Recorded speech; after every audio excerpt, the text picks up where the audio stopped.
37. I'm 37?! Clerks. It certainly is a 90s classic, well-loved, especially in my house. It's forever going to be one of the greatest independent film success stories of all time, and I hope it's often quoted for centuries to come. But I think it aged very, very quickly. And I'm not saying in a good way, I'm not saying in a bad way. I think that it's just aged. And I'm going to try to unpack my thoughts on that today. Hey, try not to suck any on the way through the parking lot. Hey, you, get back here. I think with this movie, there's a bit of a feeling of you had to be there. It exists as this sort of time capsule of Gen X culture that, because of that reason, along with the fact that it's hilarious, it broke through the low-budget indie scene and into the mainstream. And, I mean, if you think about it, the video quality is subpar, right? It's in black and white, and scenes like this don't look great. But it still broke into the mainstream, not just a little bit, but in a truly absurd fashion relative to the typical technical skill and budget that we see for mainstream movies. But why? Well, as I mentioned, it's got Gen X appeal, a generation of which I am not a part of, by the way. But it also has a degree of impact on culture, not only in the 90s, but arguably into the 2000s. What did you like better, Jedi or The Empire Strikes Back? Empire. Blasphemy. This little debate probably seems mundane now. I mean, it's just white boys flapping their lips, right?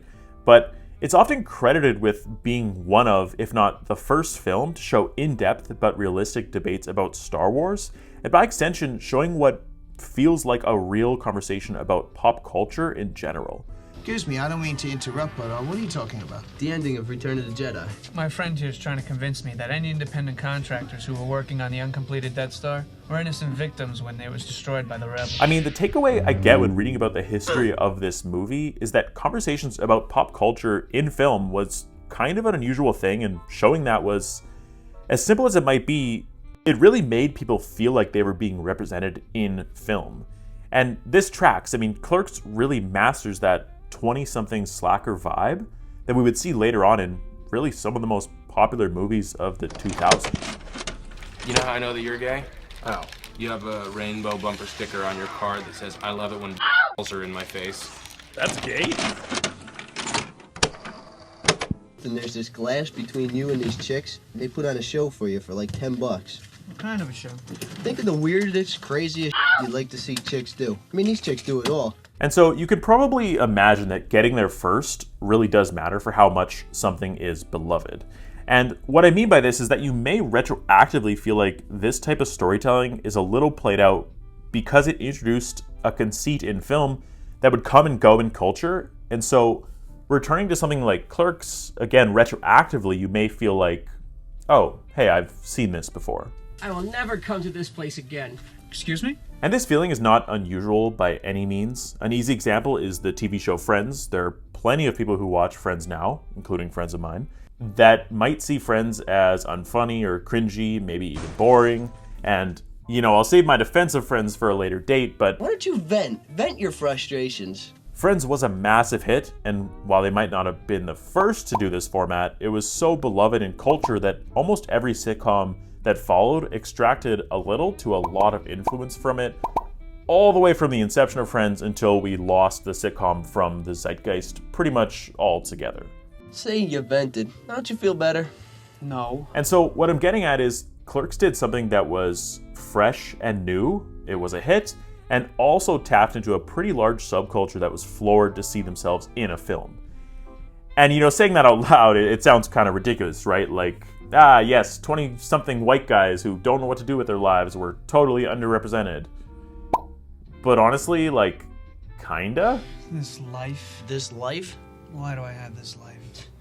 Have some chips, you'll feel better. Keep in mind, most early 20-something movies were set in the college years where you actually go to college.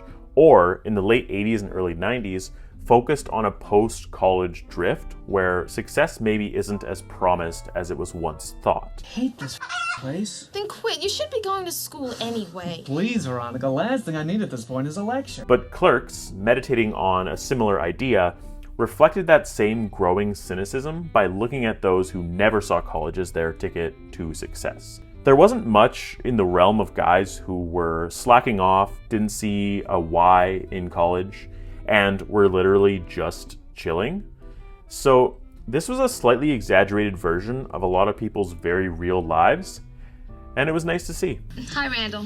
37? Shut up. So I realize I'm starting this conversation with a defense of this movie's place in culture and its modern reception, but I wouldn't be surprised if this movie always felt like it needed to be defended, because it almost didn't make it into the mainstream to begin with.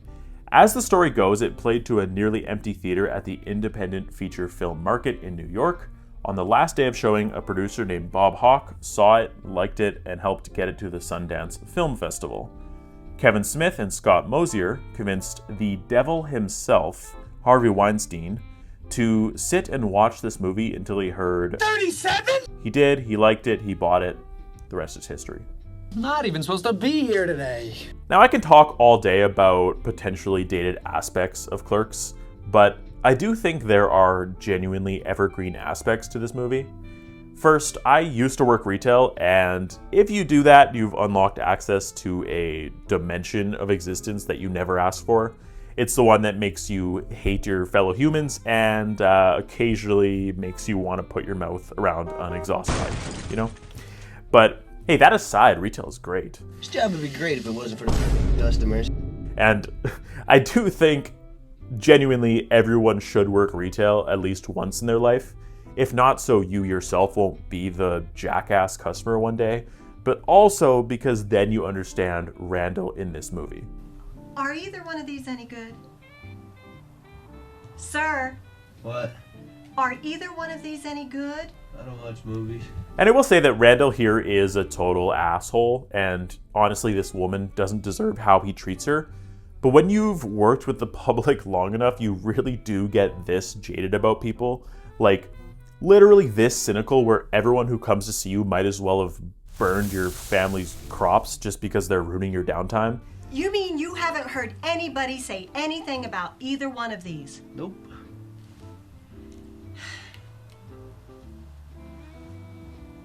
Well, what about these two?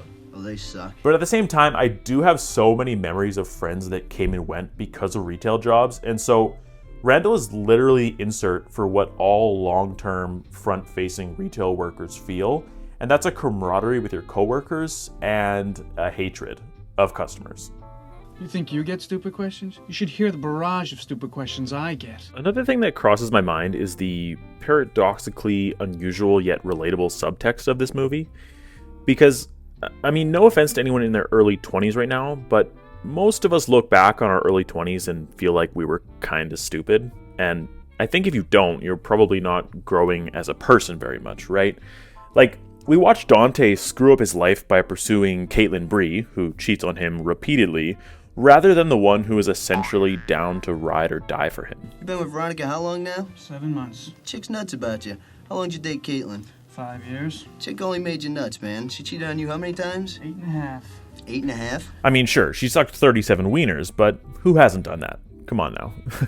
But seriously, when I do talk about the subtext as unusual yet relatable, I'm talking about the fact that there is no real cap on the main character's romantic life, if that makes sense. Like, there is no happy ending, which would probably be unusual if this was a mainstream film.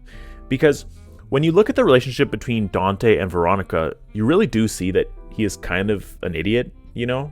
Like, she treats him exceptionally well and she cares about him a lot. I've encouraged you to get out of this dump and go back to school, to take charge of your life and find direction. I even transferred, so maybe you'd be more inclined to go back to college if I was with you. Everyone said it was a stupid move, but I didn't care because I loved you. And sure, someone treating you well does not mean you have to stay with them or that you have to care about them in the same way, but he's pining after the first person he ever really cared for, no matter how awful she treats him, and that's Caitlin Bree. He literally cheats on Veronica. Let me take you out tonight. On a date? Yeah. A real date. Dinner and a movie. But when you're young, you do actually treat people you care about poorly and regret it. But most movies would offer redemption, I think. Like, we do get Veronica blowing up at him and maybe an implication that he and Caitlin Bree may or may not take a stab at their romance again. But the film really just ends and we don't actually know what's next or really even who he's going to end up with. Going to the hospital and visit Caitlin, and then I'm going to try to talk to Veronica. You want to grab a bite to eat or something when you're done with that and I get off work? I'll give you a call, let you know. Yet, without it ever being said, we probably assume that Dante will eventually get burned by his own naivete in some way. Again, you know, we don't know how, but we know that Caitlin isn't the answer to his problems and that she'll almost certainly burn him again. And there's a realistic chance that he regrets screwing up with Veronica. And now you want to go back to her so she can you over some more? I don't want to go back. Of course not now. You're caught and now you're trying to snake out of doing what you wanted to do. Well, I won't let you. I want you to follow through on this just so you can find out what a f***ing idiot you are. But as a sort of overarching theme, Dante is so indecisive that we can't possibly know what's next because he exhibits that he doesn't even know how to know what he wants or how to initiate change. And honestly, I think that's an underrated part of this film's relatability. It's not just conversations or romance or comedy, but a movie that I think makes you feel okay about being young, lost, and indecisive in the broad sense of what you want your life to be. Why did you tell Veronica that I was going to dump her to go back with Caitlin? I thought I was doing you a favor. Jesus. You're always saying how you can't initiate change yourself. I thought I'd give you a hand. Thanks. All of this to say, I think that Brian O'Halloran really smashes this role. And I mean, he's obviously the main character, but Dante, it would be difficult to get by without a quote unquote real actor, because a lot of this cast is just friends of Kevin Smith who largely had little to no acting experience. Yet the character of Dante was almost played by a guy who had little to no acting experience, a high school friend of Kevin Smith named Ernest O'Donnell. But I think that, as one does when making a film, you've got to cast the best person you can get, and certain actors are just better suited to certain things.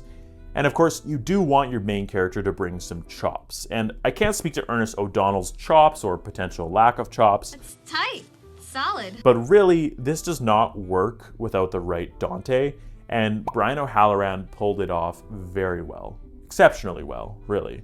Like, you want a kind of everyman schlub for your Dante, and apparently O'Donnell's take on Dante was different and more like the read he brings in this scene. I feel it. Roll up your sleeve, Chief. Oh, for God's sakes. Say you're ashamed. You know you're out of shape. Here, take my card. Another guy who almost didn't make an appearance was Jeff Anderson, who played Randall. You're late. Now, it was actually going to be Kevin Smith himself playing Randall. This was short-lived because directing and memorizing extensive dialogue is difficult. So, from what I understand, Anderson got the role pretty much by accident. He accompanied a friend, Mike Bellicose, who I will talk about shortly, to the auditions. In his words, there would be, in the most Randall reasoning possible, hot actor chicks there. So why not attend? So anyways, he's there and he's just like, hey, Kevin, can I get up here and read for Jay? This might be funny. He did it. I'm sure it was funny to most, but Kevin Smith had other ideas. He thought Jeff Anderson would be a perfect Randall. So that's it. He doesn't love you anymore. He loves Caitlin. And he told you all of this. Pretty much. All except the latent homosexuality part. That's just my theory. I don't know what to say. Well, don't hold it against him. I mean, he just never got Caitlin out of his system. Now, based on what we know Randall to be, I think he's a little different here in this clip. And by the way, this is the first scene that he shot. So first of all, they have him in eyeliner, which apparently they had a makeup artist, tried it, decided it looked weird in black and white, and then went without makeup for the rest of the shoot. Now also, apparently, he had a little bit of beef with Marilyn Gigliotti, aka Veronica. The story goes that apparently she said something along the lines of that he's never acted before, he seems nervous, and that they should recast the part. I honestly think you can sense that tension here a little bit. I mean, there is perhaps an underlying awkwardness, and maybe it works because it is a more serious scene, but I think you can feel it. Look, I don't know thing one about chicks, so if you gotta cry or something, I can get out of here. I'm not sad. You're not? All of this said, Marilyn Gigliotti has claimed no memory of having this beef or saying these things, and she says it sounds way out of character for her. So if this did happen, I don't think we should judge anyone too harshly. I mean, we really don't know all of the context, and this probably was a pretty high-stress environment in general. Low-budget flick, little pay, and shot literally from the hours of 10:30 p.m. to 5:30 a.m. So, who knows? But what we do know is that Kevin Smith had to write an excuse for the shutters to be closed because of the shooting time. Obviously, it's set during the day, so you couldn't have the windows showing nighttime.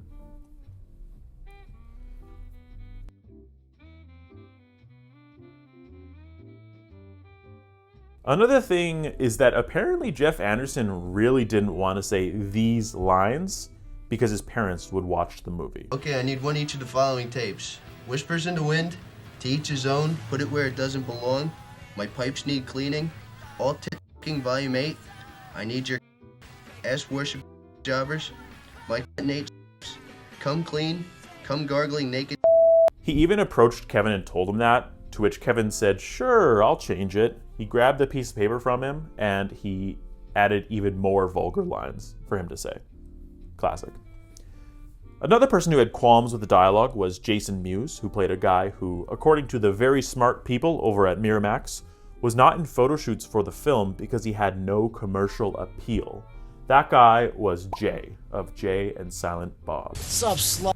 Plus, in another scene, Jason Mewes had to go get very drunk beforehand to deliver extensive dialogue.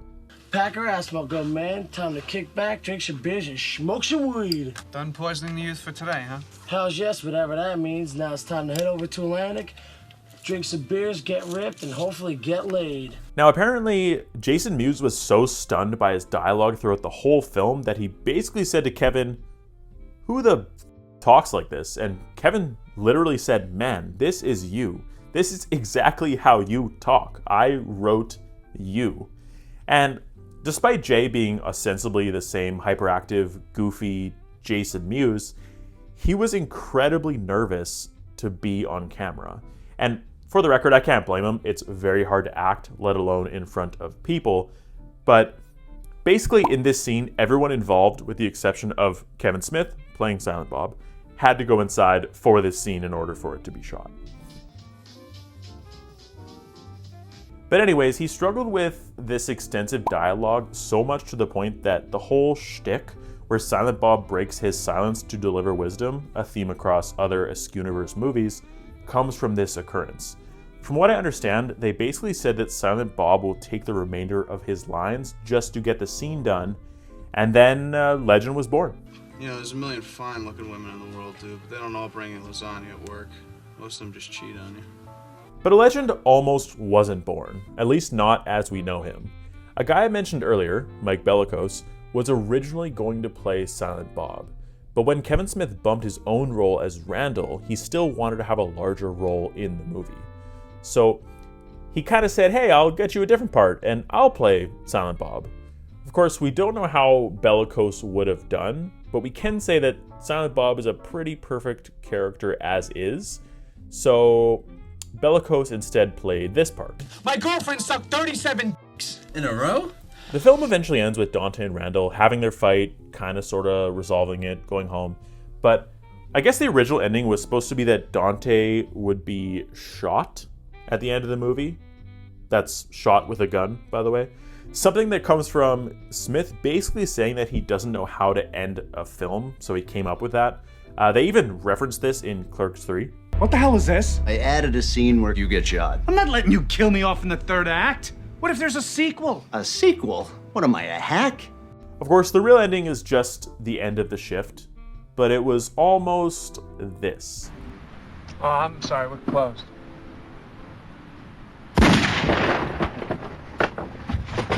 One thing I do kind of want to meditate on a little more before I finish this discussion is that this movie, as a success story, is a lesson that above acting skills, video quality, and even budget, it's always relatability and, in some ways, dialogue that connects with people. Like, no amount of budget is going to bring that, and I think that's very smart for any budding filmmakers out there. That said, I do want to say that the audio is very well done. So if you are a budding filmmaker, don't skimp on that. Skimp on your camera quality, use your smartphone, but don't skimp on the audio. He's right.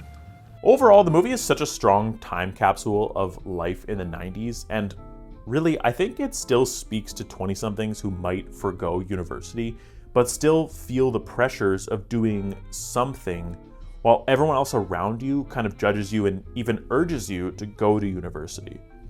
It can be watched by retail workers, 20-somethings learning about life, those looking for a little bit of nostalgia, and those who are trying to see how the world was 30 years ago.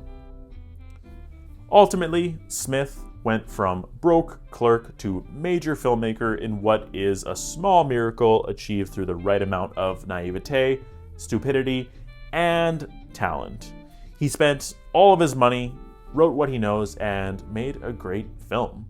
I think if you're an aspiring filmmaker, doing this is even cheaper now, and Kevin Smith said it best: go make a flick with your friends. It's my face. Jump scare. How's it going? My name's Jeremy. I'm the voice you heard through the whole video here. And I just want to say real quick, thank you so much for watching. I hope you enjoyed the video. This is actually my first YouTube video in like 15 years. At least YouTube video that I did just for fun and not for like a class or whatever. So yeah, I hope you liked it. I hope you fucking learned something about Clerks. Also, I just swore again. I don't know if you're allowed to swear on YouTube these days. Like, I kind of just bleeped the swears. I think partially because Clerks gets very vulgar, and I think when you start talking about like wieners and stuff, like YouTube is like, okay, chill out on that talk. So I don't know. I don't know if I'll bleep the swears in the next video. I might. Who knows? But I just want to say real quick, my plan for this channel is to do 100 videos on movies in my lifetime. So whether that's, you know, posting every 3 months or every 5 years or once a week, it won't be once a week. These videos took way too long to make. Those like shitty animations take a while. And yeah, that's another swear for you, YouTube. You're welcome. So if you do want to subscribe, that'd be cool. Either way, thank you for watching. And again, Clerks is awesome. So thanks. Bye.